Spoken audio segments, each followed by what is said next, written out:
어느 정도 위치가 올라가서 처리가 되면 뭐 정치인을 만날 수도 있고 그다음에 뭐 경제인을 만날 수도 있고 연예인을 만날 수도 있고 이게 자유로워져요. 그러니까 신분을 넘어설 수 있는 힘이 있어요. 그게 불교만 그런 게 아니고 뭐 그거는 모든 종교가 마찬가지라고 보시면 돼요. 이게 굉장히 중요한 거예요. 왜 한족들이 출가하느냐에 있어서 굉장히 중요한, 지금도 그렇고 예전에도 그런 거예요. 그러니까는 불교가 중국에서 안정될 때 제일 중요한 분이 이 세 분, 스승과 제자 간에 얽혀 있는 이 세 분이거든요. 세 분. 이건 외국인. 그 다음에 여기 같은 경우는 중국 한족 출신인데 이거는 신분이 좀 그냥 평민이에요. 평민인데 약간 떨어지는 것 같아요. 그리고 이거는 약간 몰락한 사족. 그러니까 귀족 계열인데 그렇게 뭐 별로 내세울 건 없고. 그래서 이 사람이 교화할 때하고 이 사람이 교화할 때는 외국인이 하는 거는 그냥 신통, 그 다음에 어떤 번역 이런 걸로 해서 그냥 어필하는 거고, 그러니까 자기 기술로 어필하는 거고, 도안 같은 경우는 뭔가 제도를 정비하고 이런 식으로 하려고 하고, 이 사람들이 이 사람 정도에 이르면 무슨 일이 벌어지냐면 그 당시 귀족이라든지 지배층들과 교류할 수 있는 상황이 벌어져요.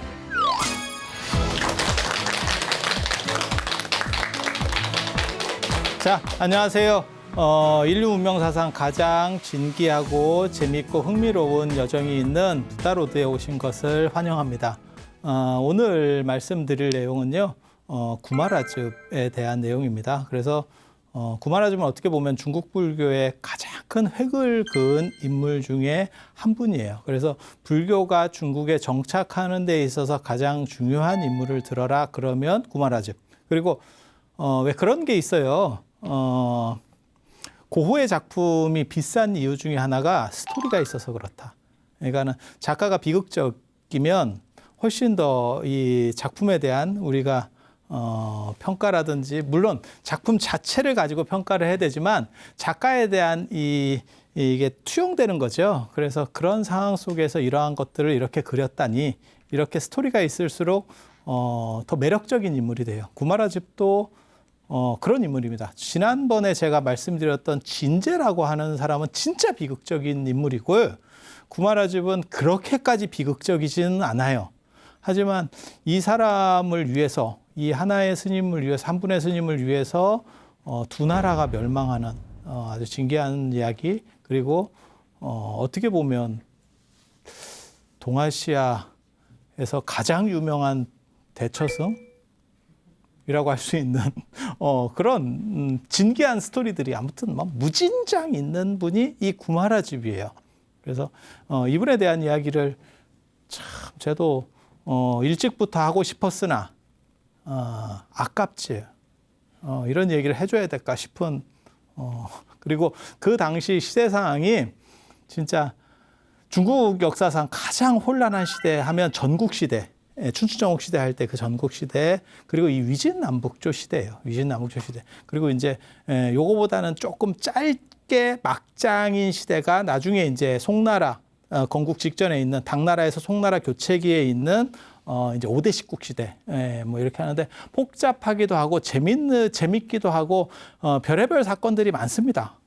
그래서 그러한 이야기들까지 얽혀 있어서 진짜 흥미있고, 어떻게 보면 제가 보기에는 삼국지나 이런 것보다도 훨씬 더 재미있는 이야기예요.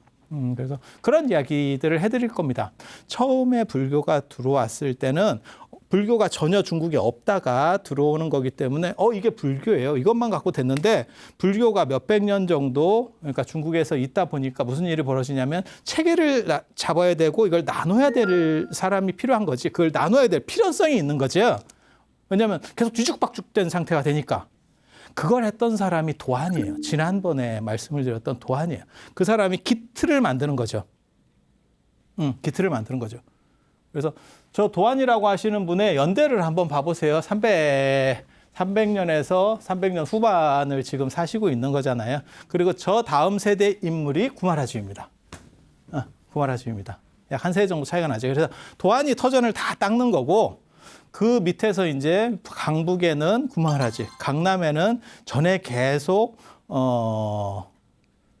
사이드 메뉴 비슷하게 나왔던 해원 스님이 있습니다.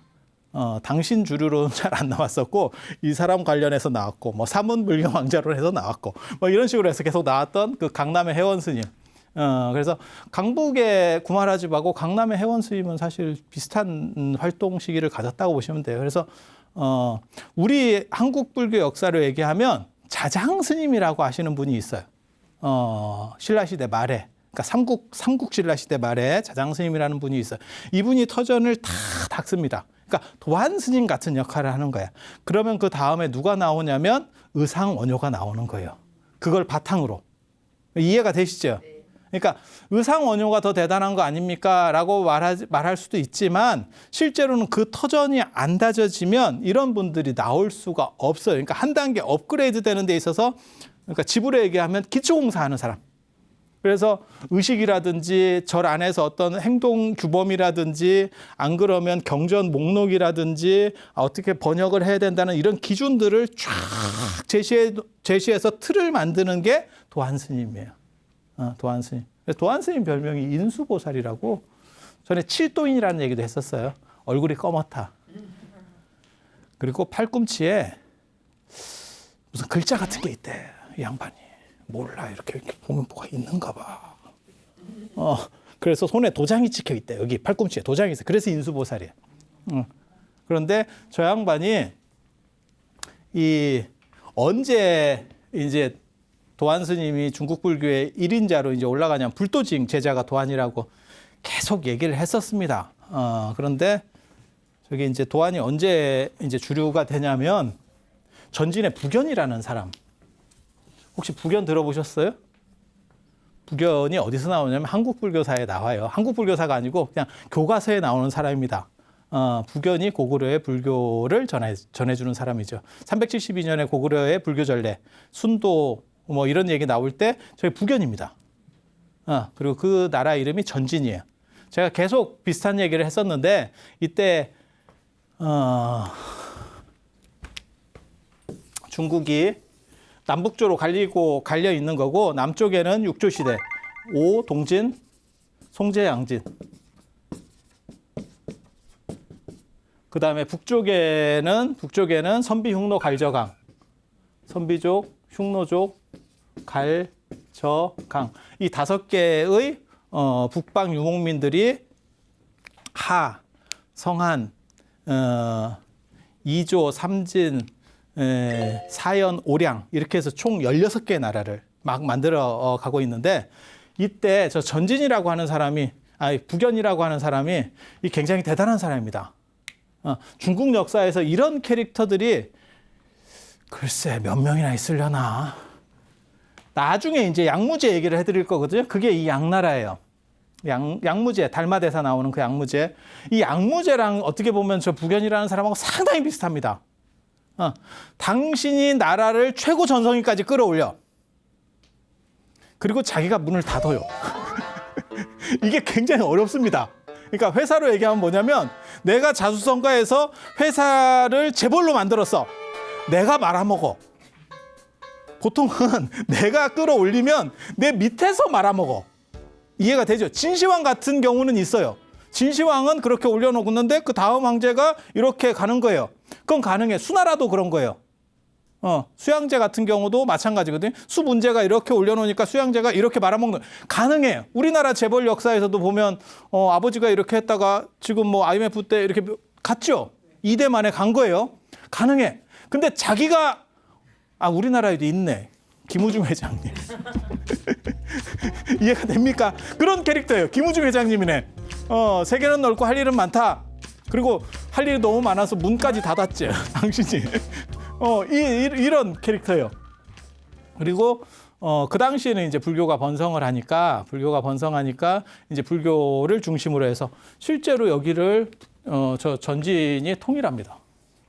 이제 통일합니다. 그래서 저 부견이라는 분이 20살에 자기 사촌을 제끼고 반정을 저건 봐도 진짜 잘 이해도 잘 안 돼요. 저 이제 전진의 3대 황제인데 나라가 창업되고 얼마 지나지 않았으면 그 세력 강한 사람들이 다 살아있게 마련이거든요. 조선 초기라고 생각해봐요. 네, 조선 초기라고 생각해봐요. 근데 2대 만에 저 양반이 사촌을 정변으로 날리는 거예요. 아들도 아닌데. 그러니까 이방원보다 더 심한 거죠. 그때 나이가 20살이에요. 굉장히 놀랍지 않아요? 그렇게 과단성이 있는 행동을 어떻게 20살에 하지? 그러니까 굉장히 대단한 사람이에요. 굉장히 대단하고 과감성이 있는 사람이에요. 그런데 이 사람 재상을 잘 뒀거든요. 재상들이 다 어느 정도 일을 해야 되니까요. 그래서 이제 참모가 그때 왕맹이라는 사람이었는데 그 사람하고 맞춰가지고 위해를 싹쓸이를 합니다. 싹쓸이를 해요. 그리고 이때 이제 남쪽에는 어느 나라가 있었냐면 동진이 있었어요. 동진이 이쪽에 있었는데 여기를 깨트리면 이제 천하통일이죠. 이제 한타 싸움만 남은 거예요. 그래서 동진을 깨기 위해서 한번 싸움이 일어나는 게 양양성 함락입니다. 379년에 있었던 양양성. 양양성이 어디냐면 동진에서 동진 영토예요. 이쪽으로 이제 치고 내려가는 거예요. 우리식으로 한국 지도로 얘기하면 충주 같은 데입니다. 거기를 딱 뺏기는 순간 대세가 확 기울어요. 옛날에 충주가 중원경이거든요. 충주 어딘지 아시죠? 그 정도를 장악해버리면 이게 위에서 내려오기가 굉장히 좋아요. 이렇게 이쪽으로 갈 수도 있고 저쪽으로 선택지가 굉장히 넓어지는 거죠. 요 충지 하나를 딱. 그래서 양양성을 10만 군데로 깨는 거예요. 저 10만 군데로 양양성을 깨고 나서 얻은 게 도안이죠. 그래서 전에 지난 시간에 그런 얘기 해드렸잖아요. 사해습착치, 미천석도안 이러면서 내가 양양성을 10만 군데로 깨고 나서 한 사람 반을 얻었다. 그 한 사람이 도안과 그 다음에 반쪽 0.5가 습착치다. 그러니까 굉장히 생각이 괜찮은 사람이죠. 사실은 통일을 하려고 전쟁을 하는 거지만 내 전쟁의 목적은 능력 있는 인재를 구하기 위한 거야. 이렇게 얘기하는 거예요. 멋있지 않아요? 내가 능력 있는 사람들을 얻어서 천하를 평정하기 위해서 전쟁을 하는 거지 전쟁 자체가 목적이 아니야. 물론 아다르고 어다른 정도밖에는 아니지만 그렇게 말한다는 게 쉬운 게 아니에요. 쉬운 게 아니에요. 그래서 나는 저런 분들을 얻을 거야. 그리고 양양성을 함락시키고 이때가 어떻게 보면 이 양반의 꽃입니다. 인생의 꽃입니다. 딱 얻고 나서 이제 도안이 거의 어떻게 보면 약간 국사 비슷하게 전체를 이렇게 그리고 저 전진의 부견이라고 하는 분이 굉장히 불교적이에요. 그래서 불교를 중심으로 해서 내가 천하를 통일해 보겠다. 그리고 그거는 수나라 당나라 때까지 거의 비슷하게 내려갑니다. 왜냐하면 저 때는 유교나 무슨 도교나 이런 것들이 불교의 대거리를 할 수 있을 정도의 세력이 안 돼요. 그 당시에는 그랬어요. 그 당시에는 그래서 이제 거기서 이제 제일 큰 스님이 어떻게 보면 도안이고 도안이 틀을 짜놨는데 도안에게 있어서 가장 큰 문제점이 뭐냐면 도안은 원어를 몰랐다. 그러니까 저게 인도 건데 인도에서 중국으로 들어온 지 오래됐으면 원어를 몰라도 돼요. 그러니까 우리나라에서 예를 들어서 한국 불교를 하는데 내가 선불교 전공자예요. 저는 실제로 선불교 전공자거든요. 선불교 전공자가 인도말 알 필요가 없습니다. 인도의 어떠한 문자나 알 필요 없어요. 그냥 우리 것만 갖고 누적된 것만 갖고도 다 할 수 있어. 이해가 되죠? 인도 거 몰라도 돼. 근데 저 때만 해도 인도에서 들어온 지 얼마 안 되고 계속 경전이 번역되고 있는 상황에서 원어를 잘 모르면 이게 상당히 좀 이게 어떤 게 옳은지를 정확히 구분을 못하는 거죠. 그럴 것 같기는 한데 알딸딸한 거죠. 이때 구마라집을 모셔오려고 생각을 합니다. 구마라집은 그 당시에 어디에 지금 있냐면 구자국이 여기가 이제 실크로드가 있고 여기가 이제 히말라야 쪽이면 이 동네 사람이에요. 이 동네 사람. 그래서 구자국 사람인데 저 양반은 거기서도 막 명성이 엄청나요. 그래서 이제 구마라집을 좀 모셔왔으면 좋겠습니다. 이렇게 해가지고 결국 부견이 7만 군대를 동원해서 383년에 여광이라는 자기 밑에 장군에게 야 가서 구마라집을 모셔와라.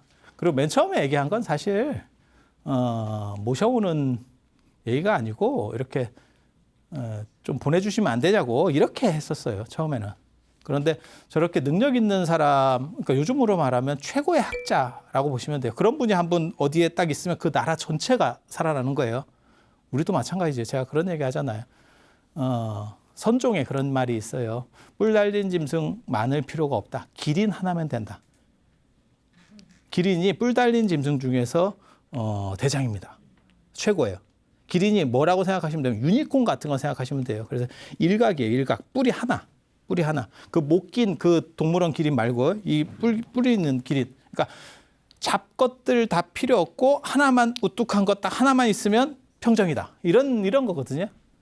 지금도 우리도 마찬가지죠. 뭐 삼성 같은 회사가 몇 개만 있으면 만약에 예를 들어서 뭐 테슬라 같은 회사가 우리나라에 있으면 이런 게 몇 개만 있잖아요. 테슬라, 아마존 이런 전 국민이 먹고 삽니다. 전 국민이 먹고 사. 그거 뜯어먹고서 그냥 삽니다. 거기서 발생되는 고용 인원만 가지고도 우리가 다 취직해서 살 수 있는 거예요. 그러니까 예전에도 마찬가지예요. 뛰어난 학자, 뛰어난 종교인, 뛰어난 정치가 한 명이 있으면 나라가 확 움직입니다. 예전에는 더 심했어요. 그래서 구마라집이 내려온다라고 하는 얘기는 뭐냐면 문화적인 다양성. 그러니까 문화적인 게 쫙 높아지고 거기에 과학적인 게 들어가요. 예전에는 지금은 좀 다르지만 이 시대에는 인도 문화가 높았기 때문에 인도 문화가 계속 중국으로 들어오는 거예요. 그리고 여기에 과학이나 이런 것도 같이 섞여서 들어와요. 우리나라로 딱 얘기하면 어느 시점이라고 보시면 되냐면 구한말, 안 그러면 조선시대 말기에 서학이라는 개념이 있어요. 서학. 그러니까 뭐 망원경, 그다음에 뭐 시계, 달력, 뭐 이런 것들. 우리는 그 당시에 과학이 좀 떨어졌었기 때문에 그런 게 이제 선교사들이 그런 걸 가지고 들어오면 사람들이 이제 실겁하는 거죠.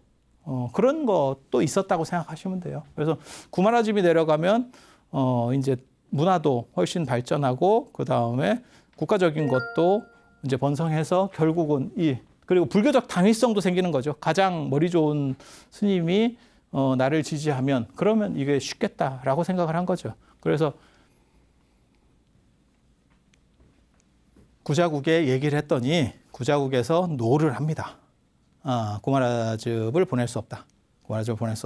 그렇게 해서 이제 여광한테 군대를 파견해서 7만 군대를 파견해서 구자국을 결국 깨트리고 구자국 왕은 죽고 구마라즙이 잡혀와요. 사건은 그렇게 돼요.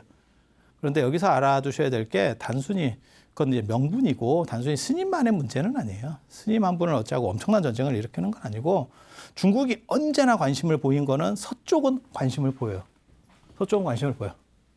동쪽에 우리나라가 있습니다. 네, 동쪽에 우리나라가 있어요. 여기 이제 고구려예요. 그 시절에. 우리에 대해서는 별 관심을 안 보입니다. 중국이. 고려 때도 그랬고 조선 때도 그렇고 그냥 조용히 똘마니로만 있으면 절대 뭐라고를 안 합니다. 왜 그랬을까? 그리고 이제 나중에 당나라 들어오면 이제 고구려 깨는 얘기를 해드리겠지만 고구려를 그렇게 힘들게 깨고 나서 중국이 취한 자세는 당나라가 취한 자세는 뭐냐? 포로로 백성들을 잡아서 가는 겁니다. 직접 지배를 안 해요.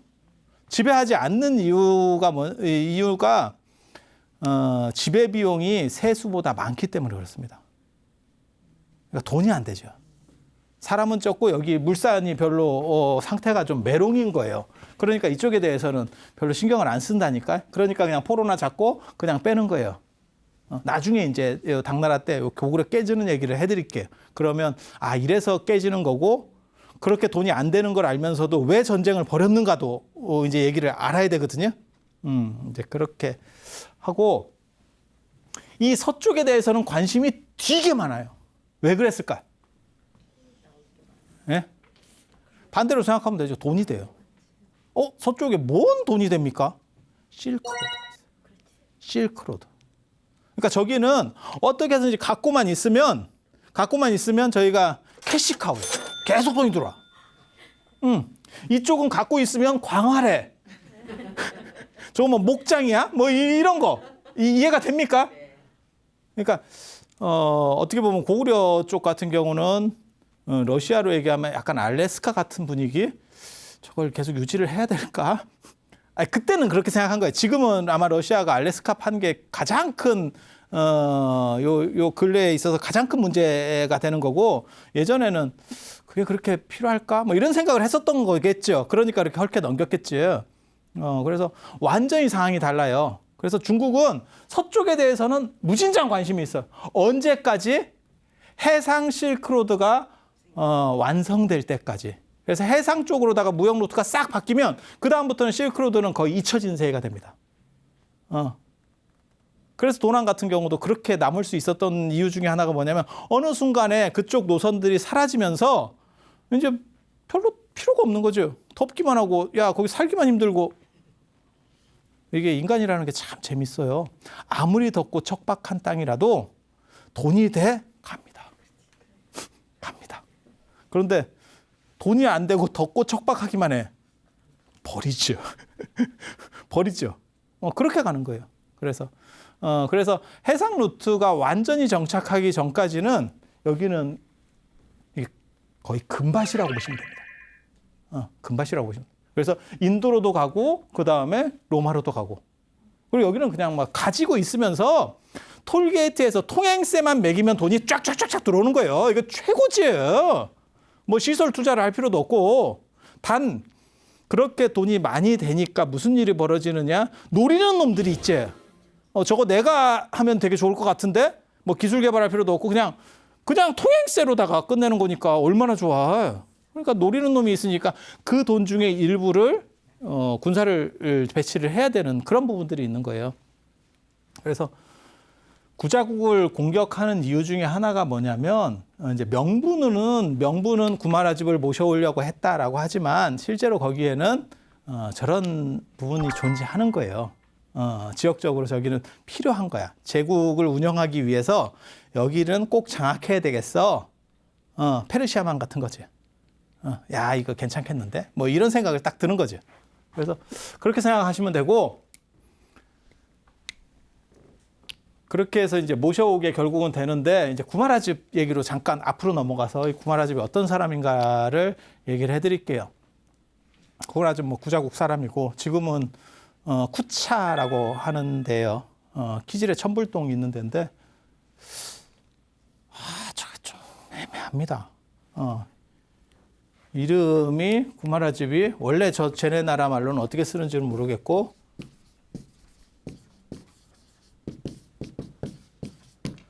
이게 엄마 이름입니다. 이게 그리고 아빠 이름이에요.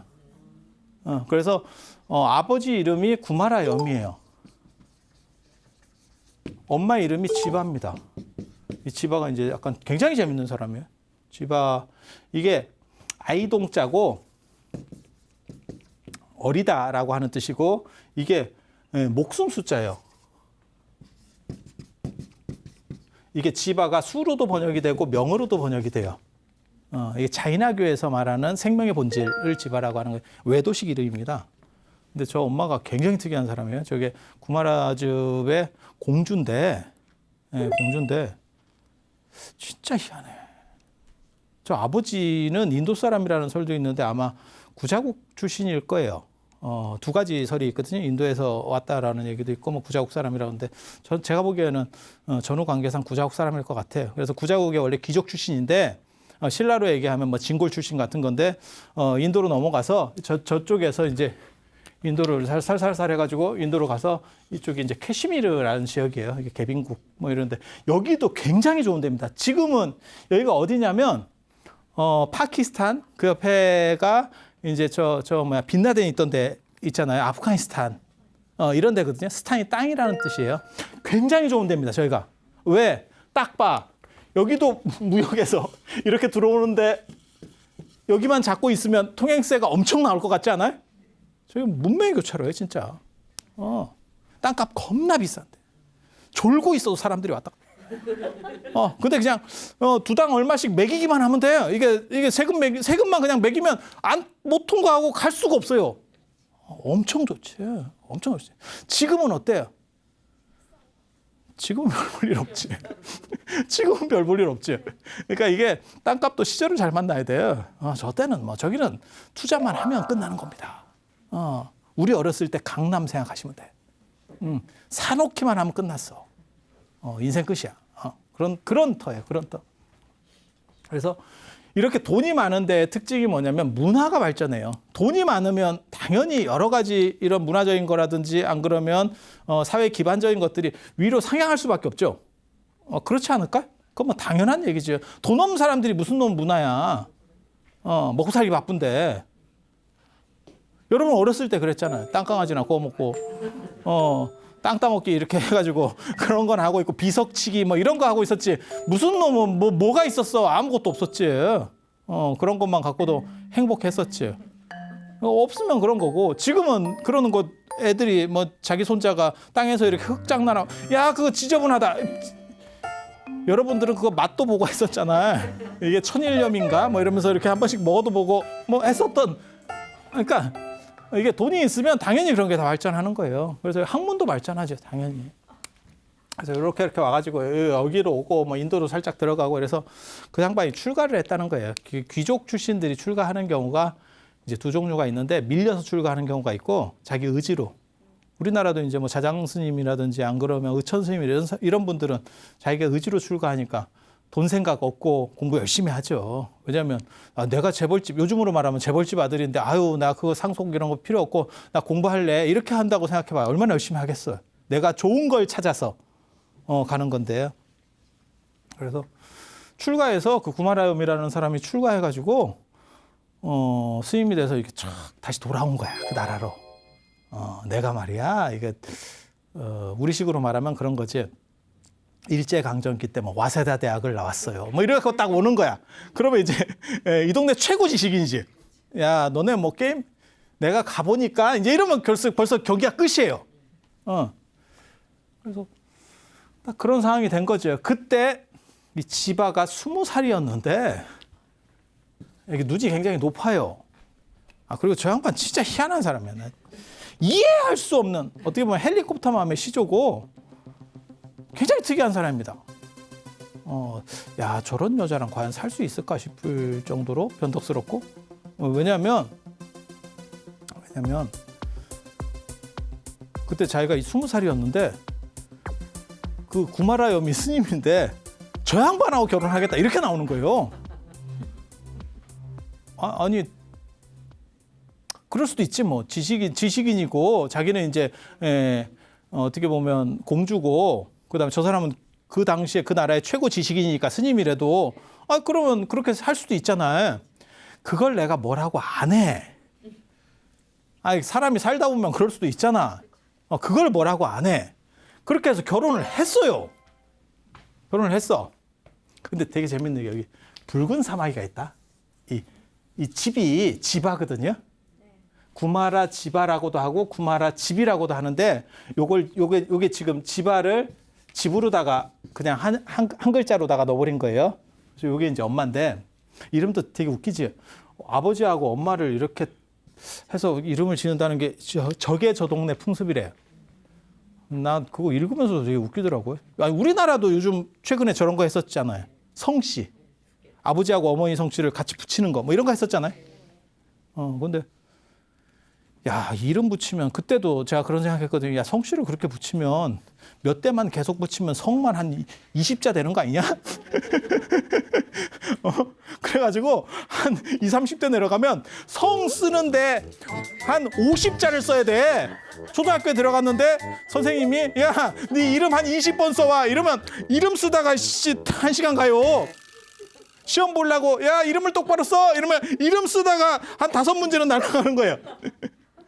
아니 성씨 2글자만 붙여도 이름을 저렇게 붙이면 저거 몇 대만 내려가면 절단 날 것 같은데 아니 그냥 생각이에요. 우리 맨날 그렇게 쓸데없이 생각하면서 살아. 근데 아무튼 그렇게 붙였대. 근데 이 지바 몸에 이게 굉장히 재밌는 구절이에요. 몸에 붉은 사마귀가 있대. 붉은 사마귀.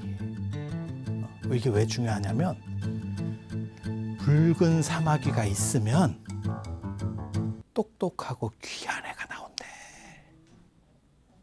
몸에 붉은 사마귀 없지.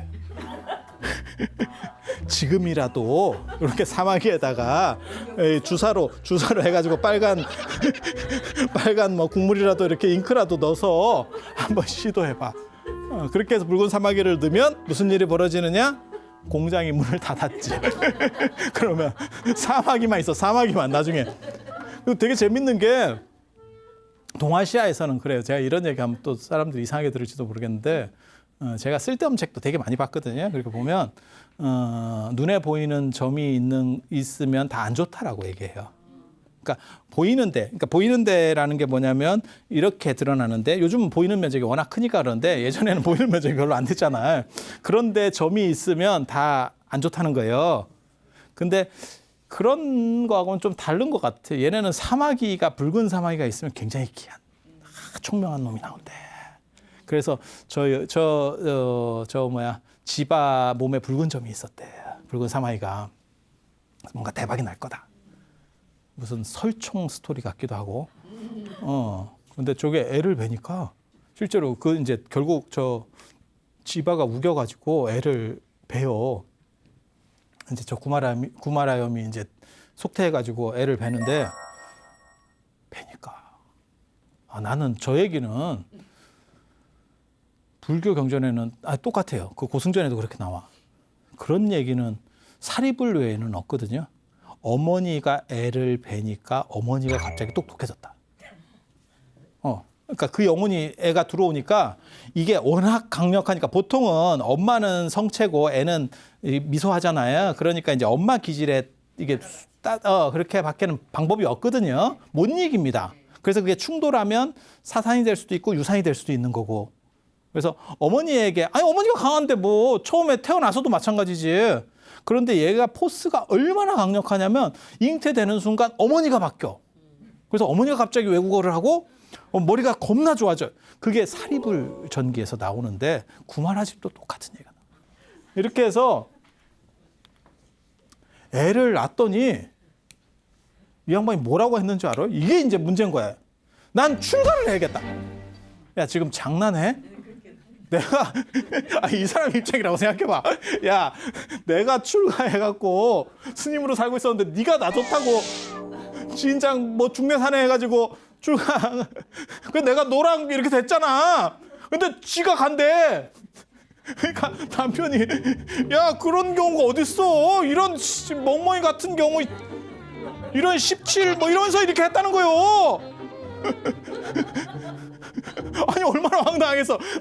내가 원래 귀족인데 기록에 보면 그렇게 나와요. 구마라염이 원래 재상 정도가 될 수 있는 사람이었는데 난 그거 안 하고 출가할래요. 그래서 공부하고 왔더니 이게 여자가 붙었어. 하고 죽기 살기로 나 아니면 안 된대. 그래서 뭐 사람 하나 건지는 셈 치고 했더니 그래 애 하나 낳았더니 이제 내가 갈게 이렇게. 야, 그럼 나는 그렇게 잡았다는 거예요. 그랬더니 탄식 투쟁을 해요. 아니 더 웃긴 건 애도 데리고 가요. 이건 내 거니까 내가 갖고 가야지 이러면서 야, 이거 너무 하는 거 아니요? 근데 단식 투쟁을 해가지고 결국 죽게 생기니까 남편이 이제 그럼 가라고. 그러니까 성격 특이해요. 잡을 때도 특이하고 갈 때도 특이해. 내가 구마라염한테 얘기하고 싶은 거는 저 정도 성격이면 보내주는 게 낫다. 저거 못 데리고 산다. 저거 못 데리고 산다. 보통 센 경우가 아니다. 저거 감당 안 된다. 근데 구마라염도 이제 하나 더 낳고 가라했어요. 그래서 동생이 하나 있어요. 동생이 하나 더 있어. 동생은 출가 안 해. 근데 엄마가 출가하고 구마라집이 7살에 출가를 하는데 출가하면서부터 이 사람은 뭐 머리가 엄청나게 그냥 막 다 외워요. 인간 스캐너. 그래서 대면 막 이렇게 샥 외우는 사람. 전설적인 뭐 이런 분들이 있어요. 그렇게 그냥 막 보기만 하면 다 외운대. 뭐 그런 사람이에요. 그리고 막 외우고 이 엄마가 이게 헬리콥터 맘의 시조라고 내가 얘기하는 게 뭐냐면 출가를 했는데도 불구하고 엄마가 계속 얘를 관리합니다. 그래서 유학을 가요. 9살에. 엄마가 데리고 갑니다. 그게 개빈국 캐시미르 쪽으로 가요. 여기 가서. 그래서 여기서 소승불교를 배워. 아마 유부 계열일 거예요. 이쪽 지역은 무조건 유부니까. 그래서 반두달다 선생 밑에서 배우는데 저 선생도 재밌어. 나중에 구마라집이 뜨고 난 뒤에 내 제자가 그렇게 대단해요? 이제 구마라집이 완전히 나중에 얘기해. 그렇게 대단해요? 하고 보러 왔다? 그랬다가 선생님 이러면서 제자가 됐대. 야, 이게 지금 제가 짧게 얘기해서 그렇지 참 진짜 너무너무 진기한 사연입니다. 그리고 12살에 돌아와요. 더 이상 배울 게 없어. 그리고 나중에 여기서 이제 끝나는 게 아니고 이 주변에 또 왔다 갔다 합니다. 엄마가 계속 데리고 다닙니다. 그래서 대승불교도 가르치고 뭐 이렇게 해요. 그래서 나중에 구마라 집은 대승불교로 전향을 하는 거고 처음에 배울 때는 소승불교를 배웠고 결국은 삼론 쪽 그러니까는 용수의 반야 공관 그거를 나중에 또 제가 설명을 해드릴게요. 오늘은 아마 못할 겁니다. 구마라 집 제자 중에서 승조라는 분이 있는데 중국 사람으로서는 최초로 반야 공사상을 이해한 사람. 굉장히 멋있는 사람도 있어. 그렇게 해서 여기 보면 기가 막힌 얘기가 있어요.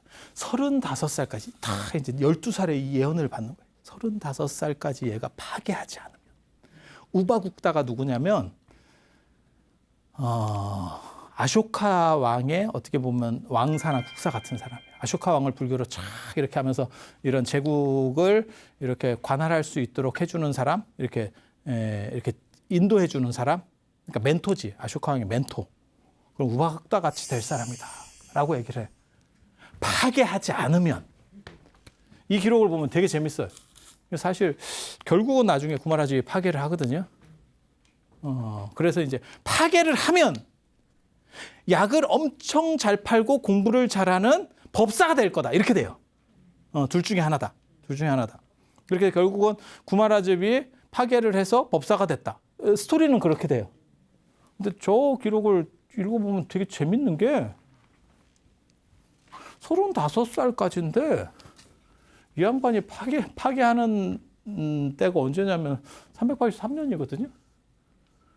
그러면 야 35살 넘은 거 아니냐? 이게 39살 정도에 파괴하는 거잖아요. 누가 저 얘기를 놨는데 기록을 했는데 40살에 이렇게 기록을 해야 되는데 잘못 기록했는가 봐. 그래서 이제 어떤 할배가 날짜 계산을 못 했는갑지.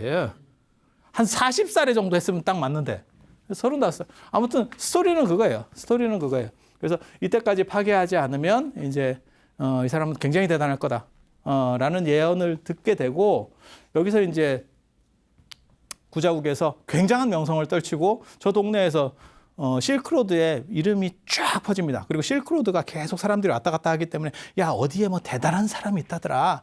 야 저쪽에 이번에 방탄 주식에 상정된대. 뭐 이런 얘기들이 막 퍼지고 있는 거야. 그래서 엄청 이름이 떴을 때 그 얘기를 들은 사람이 도안이고 도안이 저분만 모셔오면 중국 불교가 내가 지금 틀 가지고 있는 것을 완전히 보완하면서 확 털을 다질 수 있겠다. 그렇게 해서 부견한테 이제 모셔오십시다. 구마라 집을 모셔오십시다. 저것도 대단한 거예요. 왜? 도안이 살았을 때 구마라 집이 오잖아요. 제가 보기에는 구마라 집한테 밀립니다. 구마라 집은 뭐 나오는 게 게임이 달라요. 도안급이 아닙니다. 도안도 상당한 천재인데 구마라 집은 거의 뭐 전설급의 천재거든. 레전드기 때문에 안 됩니다. 나중에 이제 번역할 때 보면 35점 294권 뭐 이렇게 번역을 하는데 번역만 많이 하는 게 아니에요. 머리 자체가 엄청나게 대단한 사람이에요. 엄청나게 대단한 사람.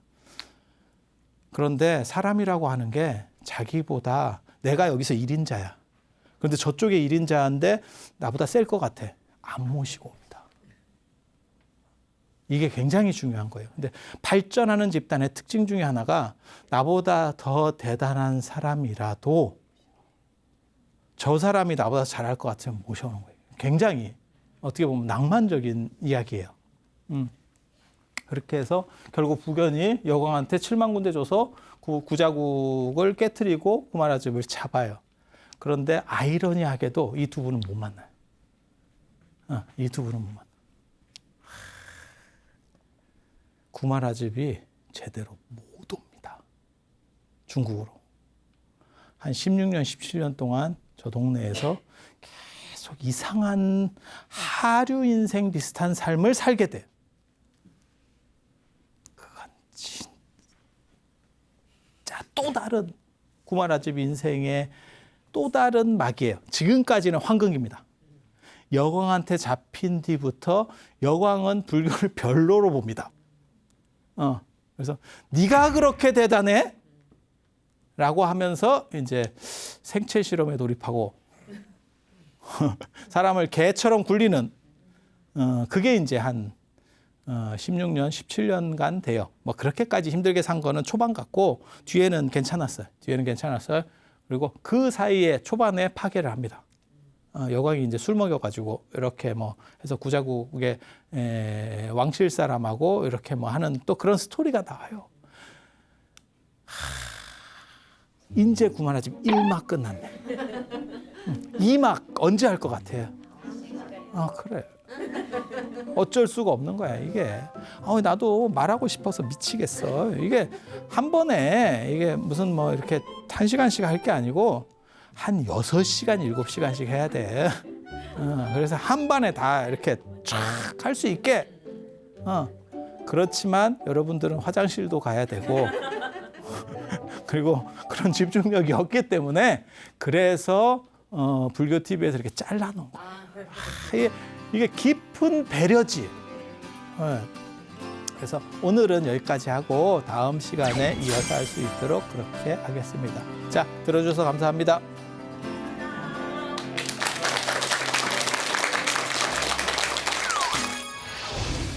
인도에서 여러 가지들이 버전이 넘어왔을 때 중국 사람들 입장에서는 이게 좀 알딸딸한 거죠. 그리고 이걸 가지고 오는 사람이 여기 스님이 가지고 올 수도 있고 여기 스님이 가지고 올 수도 있잖아요. 그러면 이게 타협이 안 됩니다. 야, 우리 걸로 통일하자. 그러면 여기 스님이 내가 미쳤냐? 이렇게 나오겠죠. 그래서 고역의 시대라고 하는 것은 실제로 그냥 저렇게 가지고 오신 분들이 다 자기식으로 번역하던 시대. 그러니까 혼란스럽지.